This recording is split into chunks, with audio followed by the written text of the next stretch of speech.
Boom, boom, boom, boom, boom, boom, boom, boom, boom. Now tell me what you gonna do, but it ain't nowhere to run. When judgment comes for you, when judgment comes for you, tell me what you gonna do, when it ain't nowhere to hide. When judgment comes for you, 'cause it's gonna come for you. Nigga, this for water, easy, see something Charlie. Little boo God's got him, and I'm gonna miss everybody out of row and flow like eggs. Look to the wild flag and pray for dust, and they play too deep for being sad. Little legs I got to be. Tell me your feature deceased, would it please? Marry me by my grand, when you can't go follow God bless you, working on the plan to heaven. Back on Wrestling Network. Welcome back to the CrosUp, your weekly look back at the week that was in professional wrestling.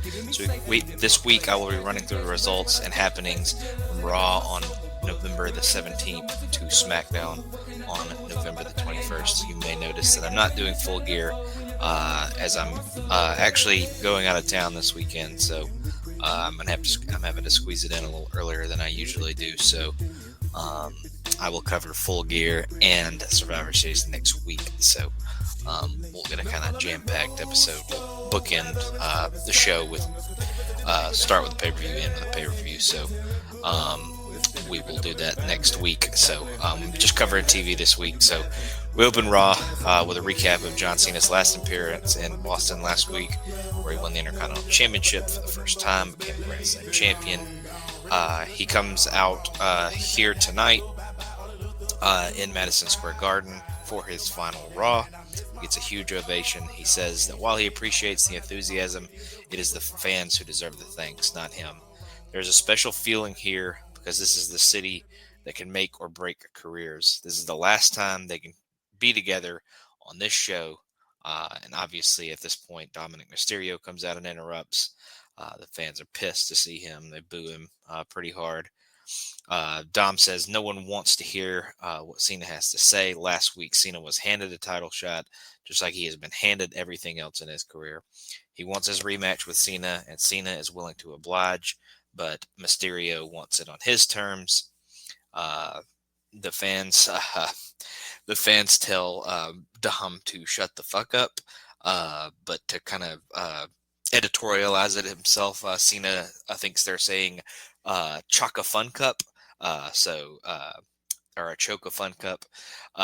So yeah, he tries to make a little bit of a joke out of it, but they're very much telling him to shut the fuck up.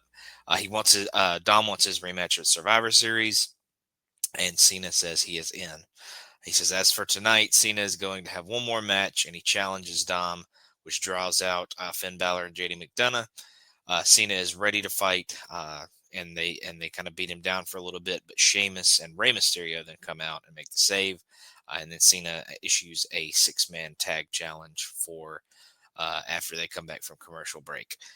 We have that 6-man tag, and Sheamus, Cena, and Rey Mysterio defeat the Judgment Day when Cena does the AA to JD McDonough for the win.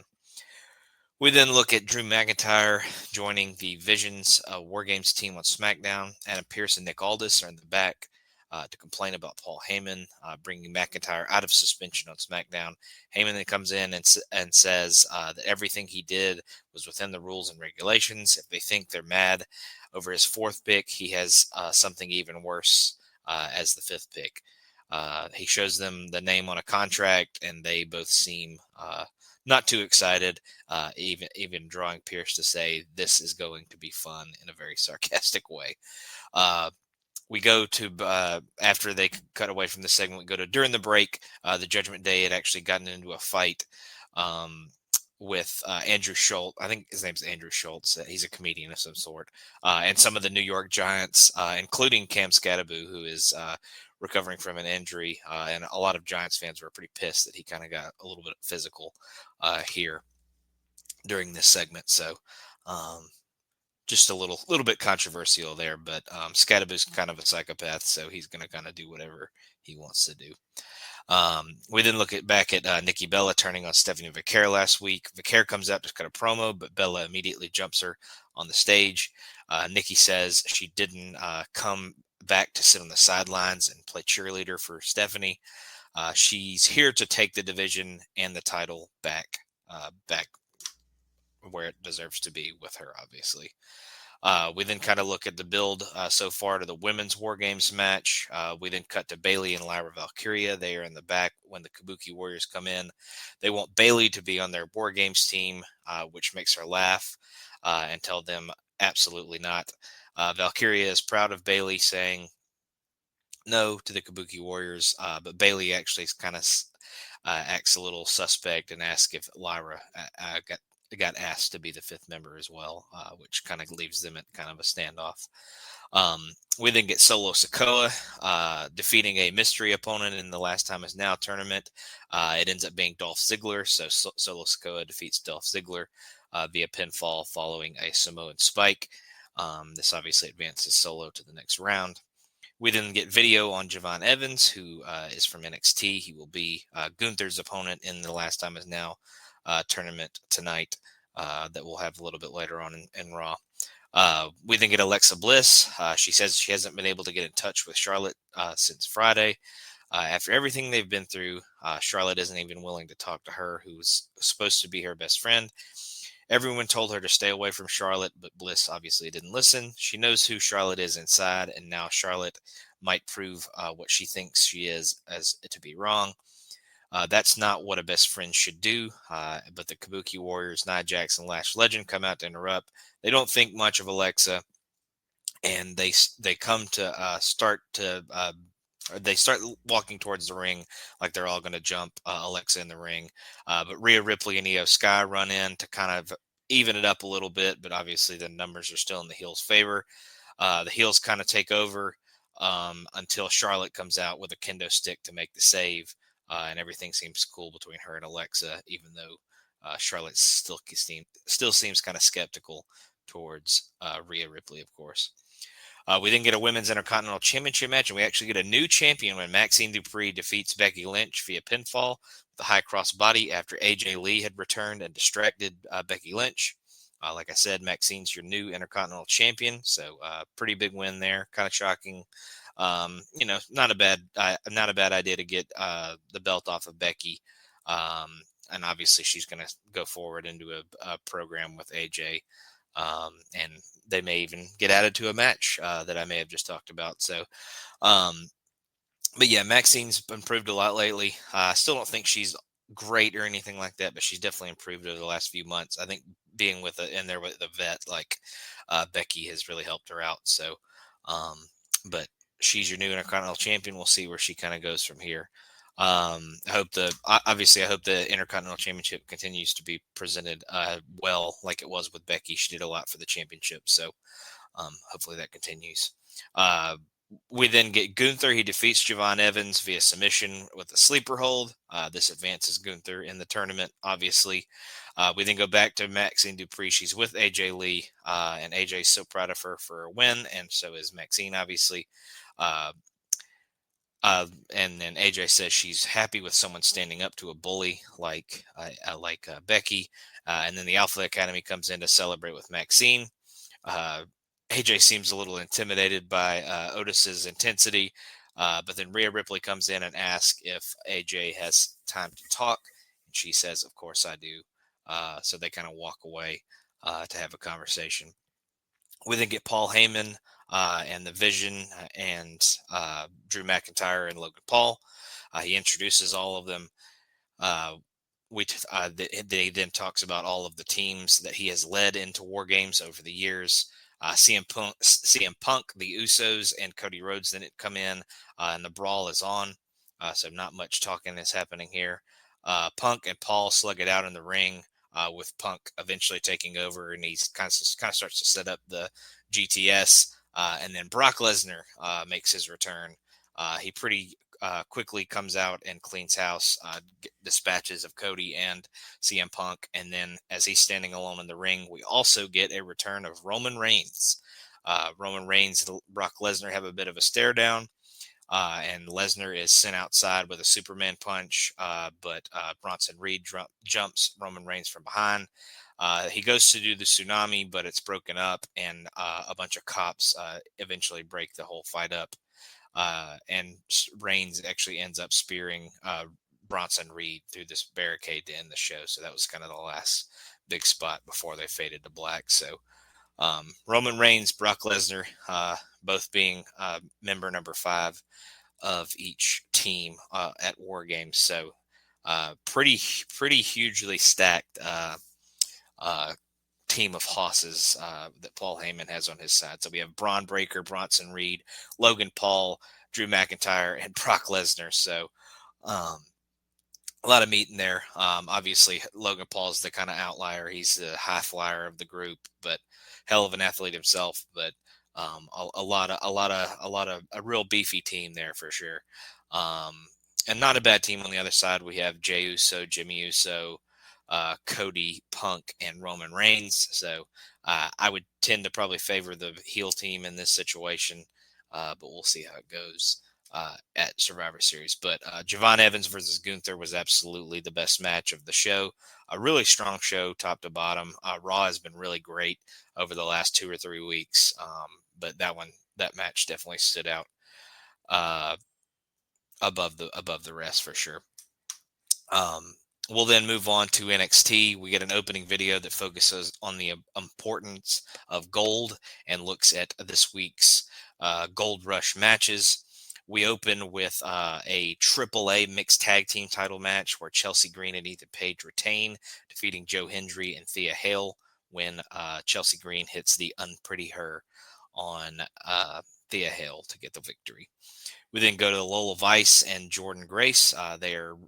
Jordan Grace is obviously ready to take the Knockouts title from Kalani Jordan next week.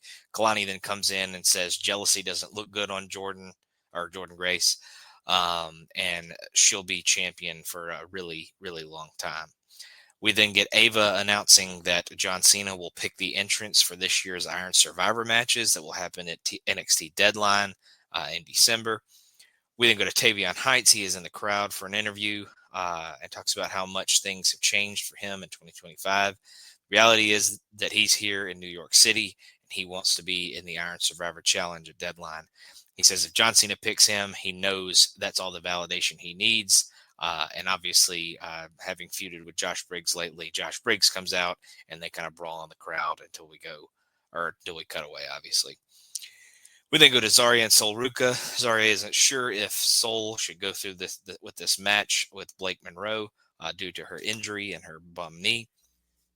And Sol obviously insists that she will have the match and get her championship back. She is unsuccessful in that pursuit as Blake Monroe defeats her via technical submission because Zarya throws in the towel as obviously Blake is wrenching on the injured knee.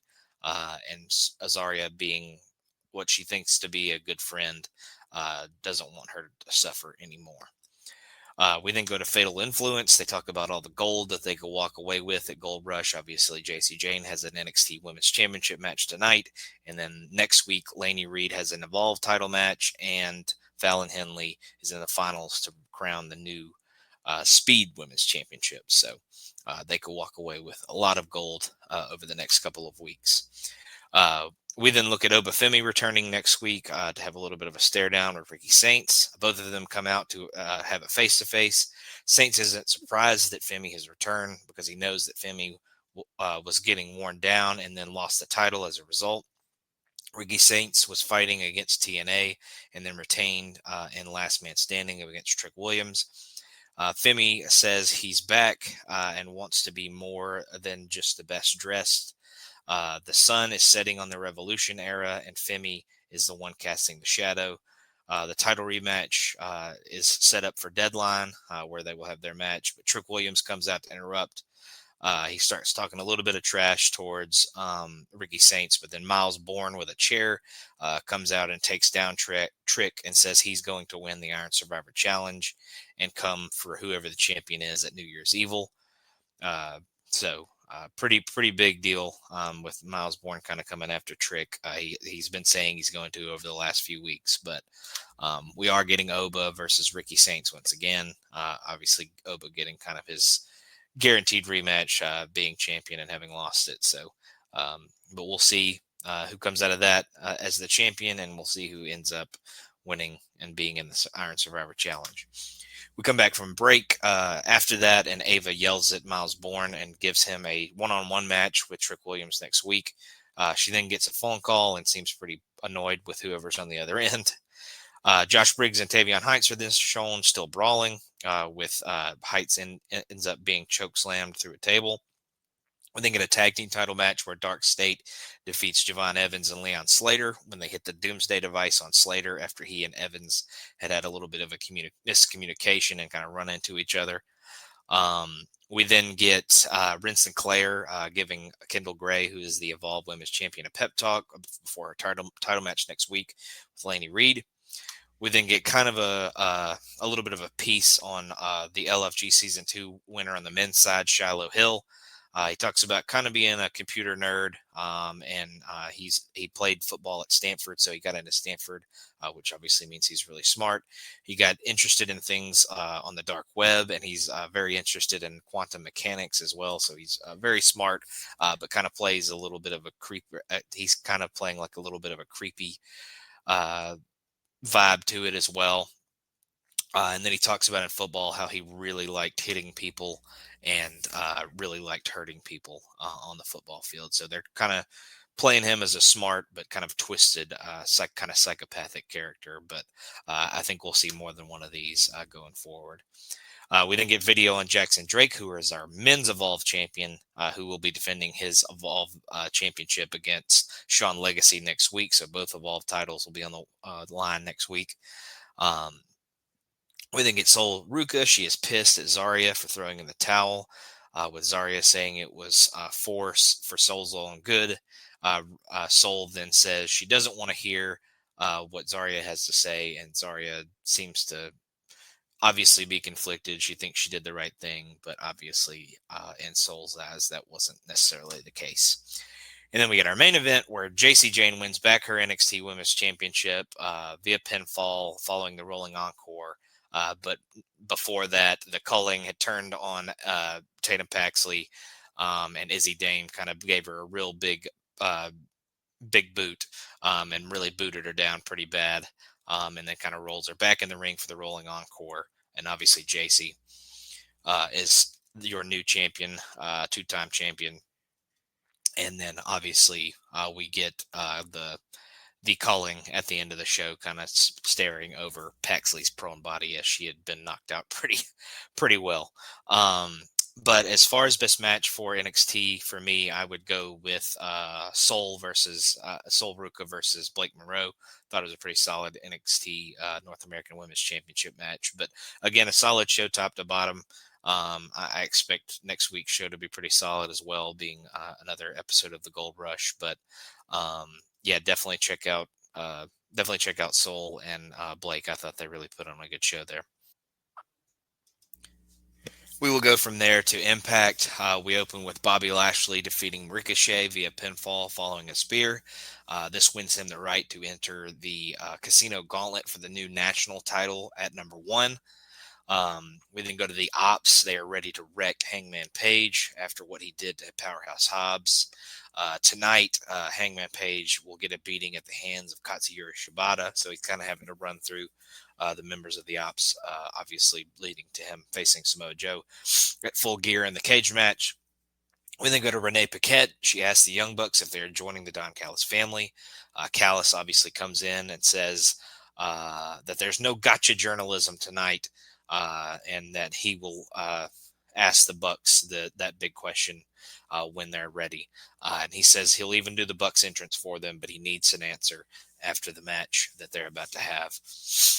We then get the Young Bucks and Josh Alexander. They defeat Skyflight when they hit the TK driver on Dante, and then immediately after that, Josh Alexander grabs him in the ankle lock and gets him to tap. After the match, Don Callis gets in the ring and again tries to convince the Bucks to join the family. They seem real skittish about it. They don't really want to give him an answer.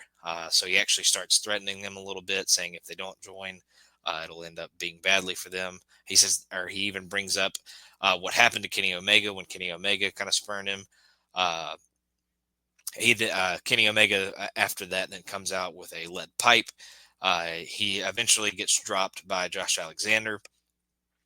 Callis wants, instead of saying they're joining the Don Callis family, he wants the Bucks to hit the BTE trigger on Omega. to signal that they're kind of joining. Before they can do that, obviously Jurassic Express, who's the other part of the 6-man that they'll be in at Full Gear, comes out. They come out wielding a absolutely huge snow shovel, and Luchasaurus for some reason has a vacuum cleaner. So they run off the Don Callis family from this attack, which was very strange. But we then cut to the back. We go to the Babes of Wrath, which is obviously Willow and Harley Cameron. They're ready for the Sisters of Sin in the next round of the tag team title tournament, and are very enthusiastic about how much pain and wrath that they can deliver upon the Sisters of Sin. We then get a tribute to Bob Caudle, former NWA announcer who had passed earlier in the week at the age of 95. Obviously, Tony Schiavone worked with him a lot back in the day. And gave a pretty touching tribute. Obviously, sent well wishes to his family and all that. So that was a pretty nice thing that they could do there. We then get Shelton Benjamin defeating Mike Bailey via pinfall with a running knee and super kick. This earns him the number 2 spot in the Casino Gauntlet for the national title. So it's going to start with Lashley and Shelton starting things out. Obviously, tag team partners, buddies. We'll see if they use that to their advantage, if one of them just lays down for the other, or if they actually really go at it, which I'm assuming they probably will. We then go to the next match. We have the Death Riders, represented by Claudio Castagnoli and John Moxley. They defeat Orange Cassidy and Roderick Strong when Mox gets Cassidy to pass out in the Bulldog choke. After the match, Moxley stays on. Cassidy continues beating him down. And then Kyle O'Reilly comes in, locks in the ankle lock on Moxley once again, and actually gets them to tap once again. The rest of the Death Riders come in and kind of ward the faces off. And O'Reilly eventually issues a challenge to John Moxley for Full Gear, and he'll even make it no holds barred, which is accepted. So Moxley versus O'Reilly, no holds barred at Full Gear. We then go to Brody King and Bandito. They're ready to fight FTR at Full Gear and prove that they're the best tag team in AEW. We then go to Kenny Omega. He's with the Jurassic Express. They are ready for Full Gear and have no money can save the Bucks and Josh Alexander this time. So the match is for $1 million. So we'll see what ends up happening with that. We then get the Timeless Love Bombs, which is Mina Shirakawa and Toni Storm defeating Riho and Alex Windsor when Toni Storm hits the Storm Zero on Windsor. Obviously, this advances them to the semifinals of the women's tag team title tournament. We will figure out who their opponents are going to be in the semifinal later on Collision. We then get a new Full Gear announcement, and this is beyond stupid.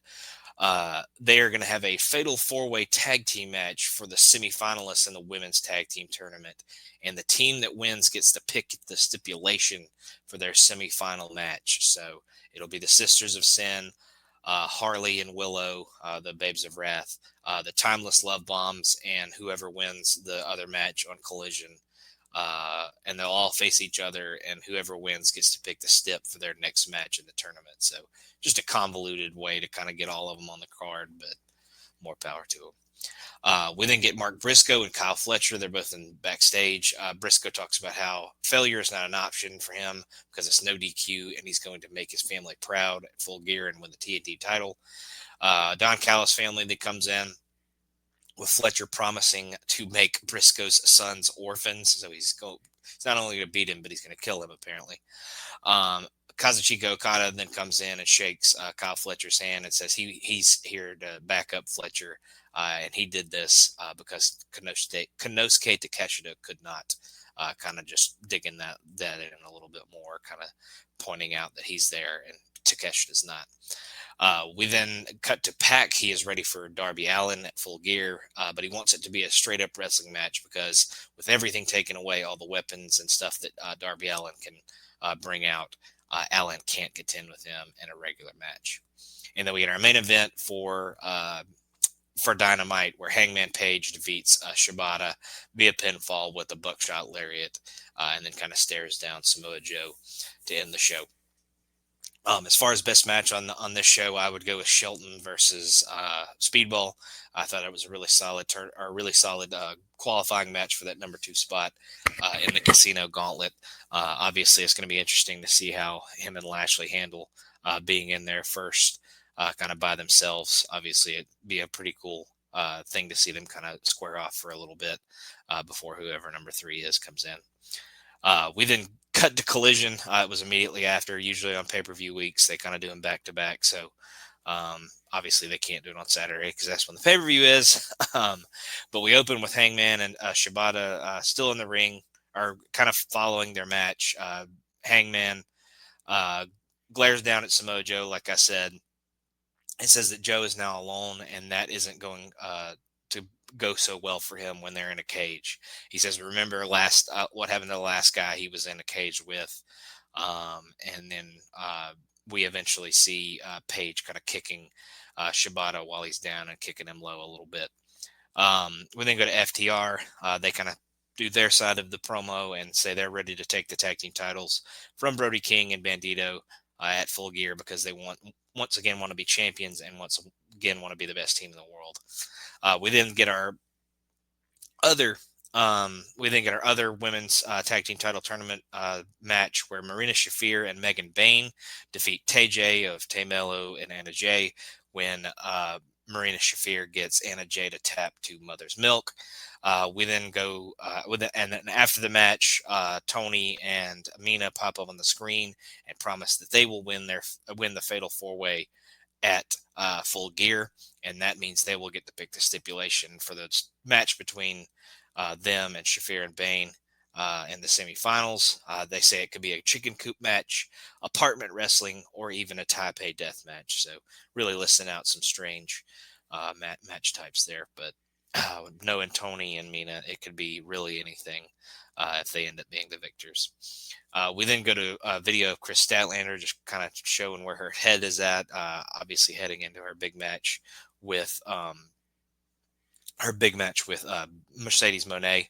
Obviously saying she wants to be champion, continue to be champion, and kind of get the Mercedes Moné monkey off her back. Obviously, she lost to her previously in a big match, so she kind of wants to shake that off of her shoulder. We then go to the Bang Bang Gang. They are very interested in winning the $200,000 tailgate brawl on the pre-show at Full Gear. And then go to Kazuchika Okada. He defeats Mascara Dorado via pinfall following the Rainmaker. After the match, Don Callis is rather pleased to announce that the Don Callis family, represented by Okada and Hinchicero and Takeshita, obviously, will have a match with I believe he said the CMLL Trios champions. So they will have a Trios championship match on the pre-show at Full Gear. And obviously Okada seems pretty pissed that the third partner is Takeshita. But I'm assuming they'll probably win just to get another belt in the family. We then go to the Sisters of Sin.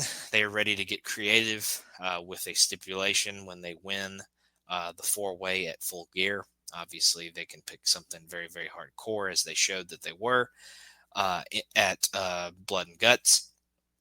And then we get our main event where Mercedes Moné defeats Red Velvet via pinfall following a super code breaker to unify the ROH TV and Interim TV titles.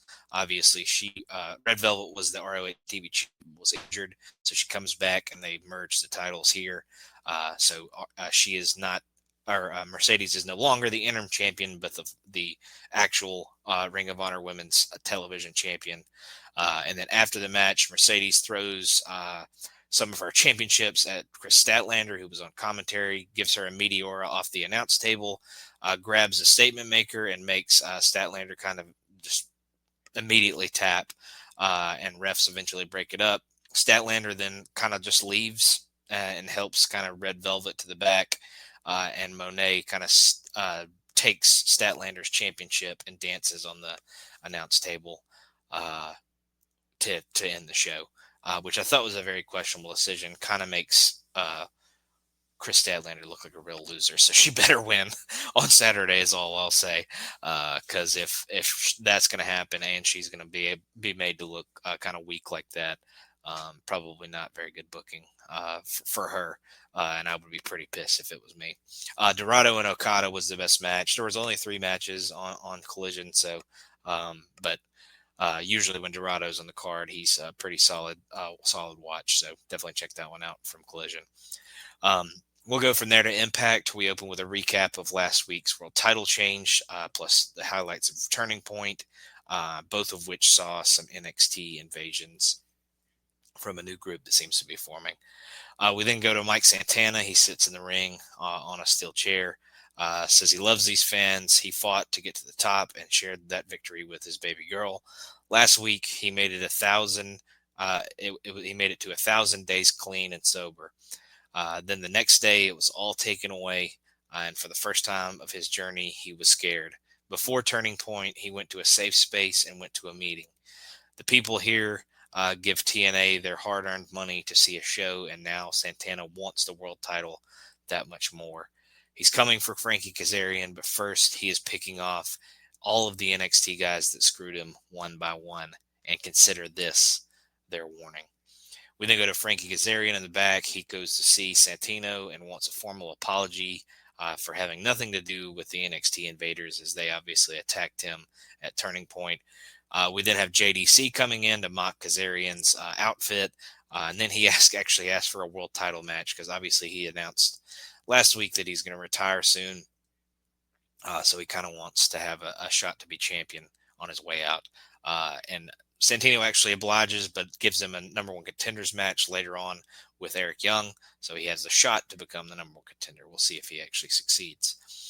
We then get the first of 2 fatal 4-way women's matches to decide who will be in a number 1 contenders match at Final Resolution.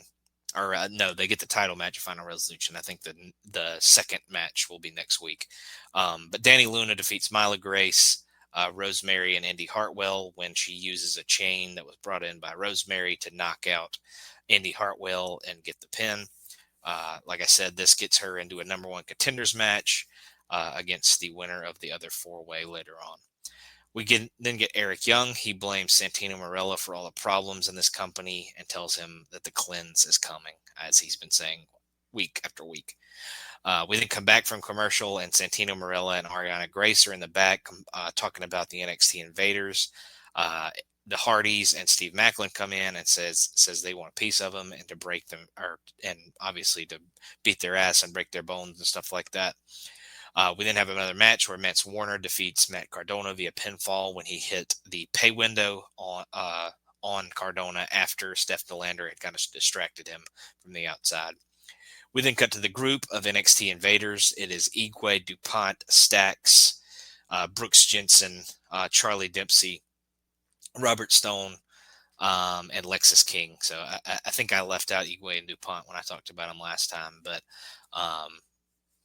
just to kind of a group of guys that felt like they've been shunted by the NXT roster, said they're going to come here and kind of make a name for themselves. But they all each kind of cut their promo talking about their beef with the TNA roster, with how they've been treated, how they feel like they've been, not or kind of put on the back burner in some situations, held down by people in certain situations. Robert Stone insists that he is not the person leading this or behind this whole idea, and then Lexus King finishes things up and promises to shatter TNA into 1,000,000 pieces. We then get Matt Cardona. He is sick of Mance Warner and Steph Delander cheating him out of a win. He talks about his relationship previously with Steph Delander and how they were best buddies and used to ride up and down the roads with each other. He says he is the deathmatch king and wants Warner in a street fight at Final Resolution, which will be their next little special show that they have. We then get John Skyler. He defeats Myron Reed via pinfall when he reverses a sunset flip into a pinfall of his own, and Jason Hotch helps him get the 3 count from the outside with a little bit of leverage. We then look at Leon Slater retaining his X Division title against Rich Swann. AJ Francis is not very happy with Swann's performance. losing obviously to Slater.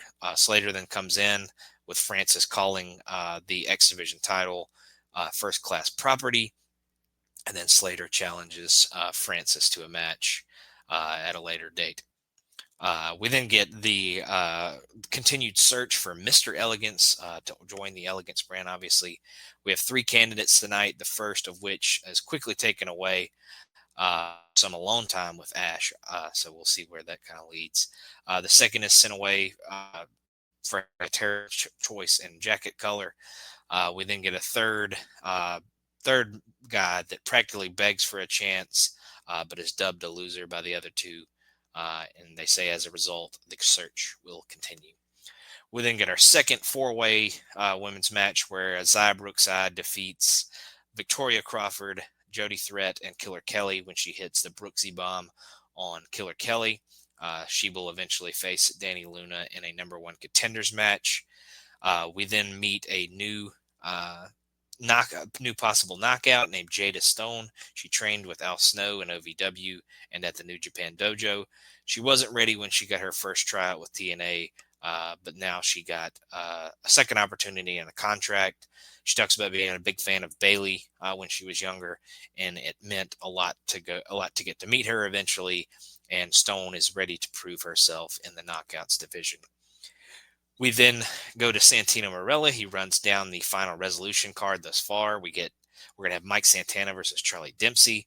The Hardys are going to face Igwe and DuPont for the tag team titles. The international title will be on the line when Steve Macklin faces Stack. We then get a championship match where, like I said, Kalani will face either Danny Luna or Xia Brookside. So I'm guessing that match will happen next week, or in the coming weeks before this final resolution show happens. Leon Slater will be defending the X Division title against AJ Francis, and then we will get that street fight with Mance and Matt Cardona.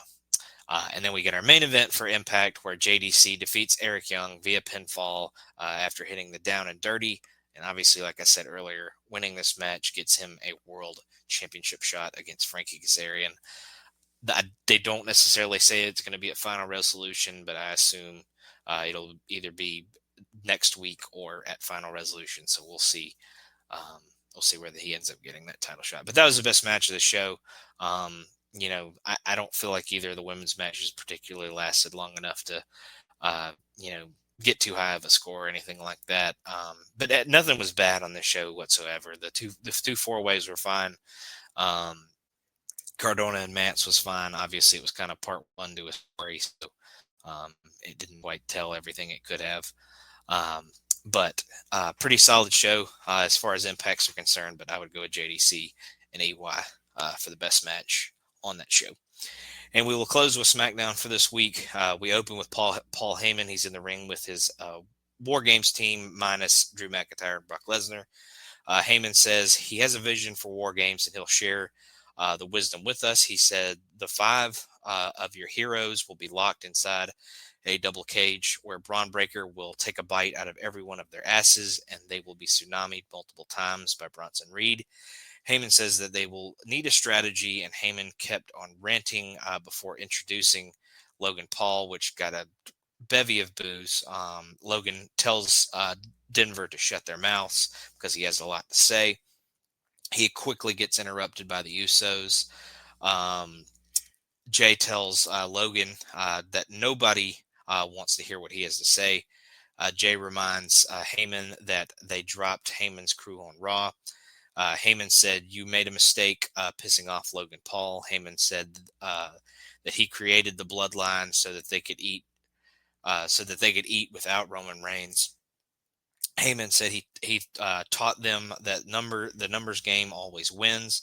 Heyman pointed out that there were only 2 of them and 3 of the Vision and Logan Paul, and asked if they're freaking stupid. Jimmy said that they learned from Heyman and they learned from the best by doing so. We get the fans chanting CM Punk. Jimmy asked if they actually thought they would show up alone, so they start playing Cody Rhodes music. But there's no sign of Cody as this music is playing. The music is eventually stopped. They cut back to Cody's bus, and the door opens, and Drew McIntyre walks out, and we see Cody kind of laid out on the steps of the bus, bleeding from his head and kind of around his mouth area. And obviously the Usos run out to check on Cody as we go to commercial. Come back from commercial, Cody is shown getting checked on by the medical team. The Usos and Nick Aldis are out there as well. Drew McIntyre drives by in a car, and he's laughing at what he did to Cody, bloodying him up and stuff. And Drew says he'd see them at War Games. We then get our open challenge for the U.S. title for the week, where Ilya Dragunov defeats J.D. McDonough via pinfall, following the H-bomb, kind of a callback to an NXT UK feud from way back in the day, which produced some pretty good matches and did not disappoint here either. Definitely a match of the night that I'll get to eventually, but really good stuff. This SmackDown was incredible. Really, really good show to kind of continue to build towards Survivor Series. We then get showed the clip from last week where Charlotte Flair says she can't team with Rhea Ripley due to past issues. We also show what happened on Monday Night Raw when she saved them from their War Games team opponents. So this kind of implies that Flair is on the team, but we'll get an official joining somewhere throughout the show. Charlotte and Alexa are shown walking and talking backstage. Alexa thanks Charlotte for saving her on Raw. Charlotte says that she only did this for Bliss and that she doesn't trust anyone else. They then walk into a room where Rhea Ripley and Io Sky are talking. Bliss said they need that Charlotte and Rhea need to have a chat, and Io Sky leaves as well. And they kind of stare down before we cut away to our next segment, but we'll come back to this later, obviously. Nick Aldis is then interviewed by Kathy Kelly. He doesn't have any kind of update on Cody, but he's getting checked out by medical. He walks up to the Vision in the hallway. Aldis says he knows Heyman has nothing good planned. Aldis said that Reed is here because he has a match. He says that as far as he's concerned, Drew McIntyre is still persona non grata in the show. Heyman said that Drew is outside. He asked Drew to leave because they respected Aldis' suspension for Heyman. Heyman then talks about how Bronson Reed is going to defeat Carmelo Hayes tonight and advance in the Last Time Is Now tournament. And then they kind of walk away from all this. We then get shown Ilya Dragunov walking around backstage, and Tama Tonga comes up to him and says he's coming for him. Tommaso Ciampa then said that the guy taking the title from Dragunov eventually is going to be him. Ciampa then says, "You're lucky he's in a match tonight, or else Ilya wouldn't even be holding the title now." Ilya again calls him a jackass and walks away. Johnny Gargano and Candice LeRae then show up to tell Ciampa not to worry about it. And they had some absolutely awesome shirts on tonight. I can't remember word for word exactly what they say, but I'm pretty sure it says, the one that Ciampa had it on said, "Don't call me a jackass." And then Johnny Gargano's was pretty much the same font, same black shirt with white lettering, but it said, "Don't call my best friend a jackass." And then Candice had the very same shirt on, but hers said, "Don't call my husband's best friend a jackass." So they all had the same shirt, but different wording. So I thought that was really funny that they kind of did that way. I thought that was pretty hilarious. But we go to our next Last Time Is Now tournament match, and Carmelo Hayes actually defeats Bronson Reed, but it's via countout when both of the members of the War Games teams that are there tonight show up, and they kind of battle around the outside of the ring. And the Usos kind of run Breaker and Logan Paul off, and Cody eventually hits the crossroads on Bronson Reed, and that lays him out on the floor, and he's unable to answer the 10 count. So Carmelo moves on, and he will have a quarterfinal match, I believe, on Raw against Gunther. So not too many days to kind of rest up to face Gunther, but Mello and Gunther will be our next round match, which should be a really solid match. I think we go to commercial, and then we come back. Cody Rhodes is on the announce table, cuts a promo. Said he said he was done with Drew McIntyre, but now he doesn't want to be done whatsoever. Cody said that Bronson Reed is the best in the group, which he won't figure out until he's looking at the lights at Survivor Series. Cody told Braun Breaker that the Steiners can't touch the Rhodes. Cody spoke about Brock Lesnar, saying the last guy that beat him in WWE was Cody, and he beat him twice. Cody told Heyman that in the WrestleMania 42 commercial, Heyman has managed all the other guys. However, Cody said that if you build them up, then Cody will destroy and beat them. Cody Rhodes says that War Games is not just a match to him, but his damn birthright. So, real good promo by Cody, cutting down all the members of pretty much all the members of the Survivor Series team that he's going to have there. So obviously, saying that he thinks Reed's great, but he's going to be the one that looks at the lights at War Games. We then go to Chelsea Green backstage. She's talking to Alba Fire about being the greatest champion, or the greatest women's champion in WWE history. Green told that Alba Fire that she needs to reschedule the championship celebration because she just doesn't feel like tonight is the right time. Jade then walks up from behind and asks what Green had said about being the greatest women's champion in WWE history, and she just kind of blames it on Alba and walks away. So I have a feeling we're like doing a real long game kind of match with Jade and Chelsea eventually. We'll see if I'm right about that, but it seems like they're going to play kind of a long game with that one, and they'll have a important match down the line. We then go to Sami Zayn. He's with his Survivor Series team, which they're actually going to have the match on SmackDown, so it's not really a Survivor Series team, but he's with Shinsuke Nakamura, the Motor City Machine Guns, and Rey Fenix. Sami Zayn said that they're an international coalition who are 5 of the best wrestlers from all over the planet. Alex Shelley says they've known Sami Zayn for a long time. Sabin says they're brothers, and they have each other's backs. Shinsuke Nakamura cuts his promo in Japanese, obviously, and Rey Fenix does his in Spanish.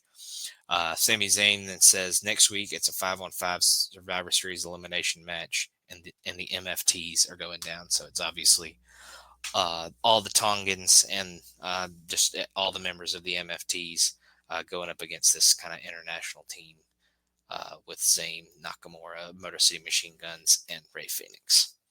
But that'll happen on SmackDown and not the actual pay-per-view. We then get DIY. They defeat Fraxium when Candice LeRae is able to rip Axiom's mask off, and Gargano is able to get a roll-up victory and kind of steal the win from Fraxium. After the match, obviously, Nathan Frazier kind of gets Axiom a towel to cover his face and head to keep the luchador thing alive. We then get Rhea Ripley. They're in the same room they were in earlier, but they've dimmed the lights and made it look real cinematic. Rhea talks to Charlotte about their past issues, and that their past issues were really about proving who was the best. Ripley says that maybe one day they'll go back to trying to prove who's the best once again. She says, but at War Games, she can push that to the side if Charlotte can.